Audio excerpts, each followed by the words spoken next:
আজকের ক্লাসে আমরা শিখব কিভাবে আমরা ইংরেজিতে ডাক্তারদের সাথে কথা বলতে পারি। অনেক সময় এমন হয় না যে আমরা হয়তো বিদেশে গিয়েছি, কোনো বিদেশি হাসপাতালে গিয়েছি, সেখানে আমাদেরকে আমাদের হেলথের অবস্থা বা শরীরের অবস্থা নিয়ে একজন বিদেশি ডাক্তারের সঙ্গে কথা বলা লাগে। তো তখন কিন্তু আমাদেরকে সাধারণত ইংরেজিতেই কথা বলতে হয়। তো আজকে আমরা শিখবো যে কিভাবে বিভিন্ন ধরনের শারীরিক সমস্যা নিয়ে আমরা আমাদের ডাক্তারদের সঙ্গেও কথা বলতে পারি। একদম ইজি একটা দিয়ে শুরু করি। মনে করেন আপনার পায়ে অনেক ব্যথা, আপনি সেটা আপনার ডাক্তারকে কেমনে বলবেন? হয়তো বা বলবেন মাই লেগস হার্ট, মানে আমার পায়ে ব্যথা। মনে করেন আপনার অনেক বেশি পিঠে ব্যথা, আপনি সেটা কিভাবে বলতে পারেন? I have severe back pain, আমার অনেক পিঠে ব্যথা, মানে আমার I have severe back pain. তাছাড়া মনে করেন যে আপনার হয়তো বা একটু সর্দি হয়েছে, আপনি কিভাবে বলতে পারেন? My nose is runny. My nose is runny মানে কিন্তু এটা না যে আমার নখ দৌড়ায় কোথাও চলে যাচ্ছে, এর মানে হলো যে আমার নাক থেকে সর্দি যাচ্ছে। মাই নোজ ইজ রানি। এরপরে মনে করেন যে আপনার একটু চোখে সমস্যা, হয়তো বা চোখটা খুব চুলকাচ্ছে বা চোখে কোনো ধরনের অ্যালার্জি হয়েছে, আপনি সেটা কিভাবে বলতে পারেন? মাই আইজ আর ইচি, মানে আমার চোখগুলো চুলকাচ্ছে বা আমার চোখে একটু অ্যালার্জি হয়েছে। So my eyes are itchy. এরপর মনে করেন যে আপনার একটু বুকে ব্যথা, আপনি সেটা কিভাবে ইংলিশে বলতে পারেন? I have some pain in my chest, মানে আমার বুকে একটু ব্যথা অনুভব করছি। So I have some pain in my chest. হয়তো বা আপনার মাথায় অনেক ব্যথা, আপনি কিভাবে বলতে পারেন?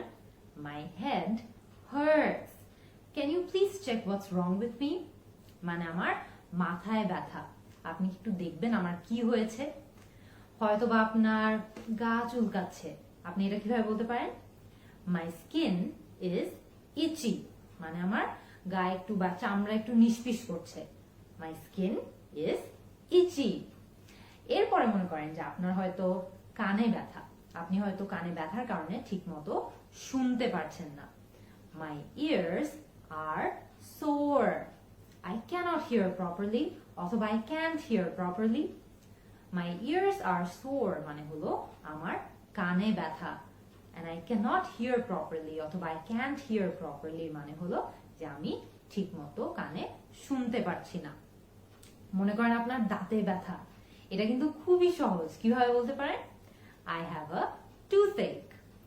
I have a toothache মানে হলো যে আমার দাঁতে ব্যথা। হয়তোবা আপনার অনেক পেটে ব্যথা, সেটা আপনি কিভাবে ইংলিশে বলতে পারেন? আই হ্যাভ আ স্টমাক এক, মানে আমার পেটে ব্যথা। আপনার যদি অনেক বেশি পেটে ব্যথা হয় তাহলে কিন্তু আপনি এটাও বলতে পারেন I have a severe stomach এক, মানে আমার অনেক পেটে ব্যথা। মনে করেন আপনি আপনার কোনো এক কারণে আপনার পায়ের গোড়ালি মোচড়ে ফেলেছেন, কিভাবে বলতে পারেন?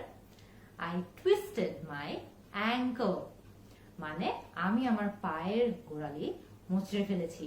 আমাদের পা মোচড়ায় যায় না মাঝে মধ্যে, তো সেটাকেই কিন্তু ইংলিশে খুবই সহজে এটা বলা যায় যে আই টুইস্টেড মাই অ্যাঙ্কল। মনে করেন কোনো একটা কারণে আপনার হাতে অনেক ব্যথা, কিভাবে এটা আপনি ইংলিশে বলতে পারেন?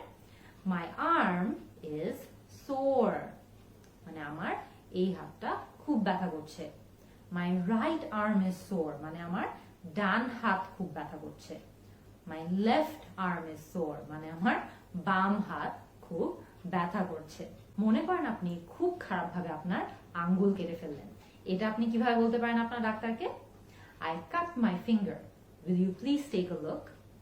এর মানে হলো যে আমি আমার হাত কেটে ফেলেছি বা আঙ্গুল কেটে ফেলেছি, আপনি কি একটু দেখবেন যে কি হয়েছে?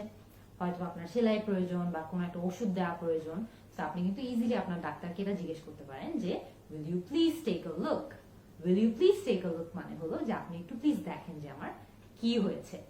তো এই কিন্তু আমাদের খুব ইজি এবং খুব কমন কতগুলো ডায়লগ আমরা প্র্যাকটিস করে ফেললাম, যেগুলো আমরা সহজেই আমাদের যদি কখনো ডাক্তারদের সঙ্গে ইংরেজিতে কথা বলা লাগে তাহলে কিন্তু আমরা এগুলা ব্যবহার করতে পারি।